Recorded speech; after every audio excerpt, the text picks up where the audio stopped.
Bet kad buvo kažkokia jinai sveika ir gyva, jūs žinot, ta prasme, jūs bendravot su ją? Galėčiau pasakyti, Seimo nariai nebendrauja. Tačiau iš tikrųjų informacija yra, kadangi Seime čia labai susirūpinta buvo, ar mes nevertėdžiai, ar mūsų padėjėjai nevertėdžiai. Ir už tai buvo užpulta mūsų Neringos Venckienės jauna komanda, ar patikrinta, ar jie nedirba. Ir iš tikrųjų jie pasakė teisybę, kad iš tikrųjų jie gauna nurodymus Venckienės ir jie taip pat nėra vertėdžiai ir gauna neveltą algą.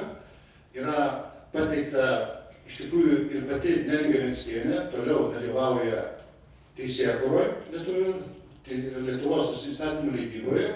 Šiuo metu jinai pateikusi yra, jau būdama išvykusi, bent 8 įstatymams pataisas ir papildymus.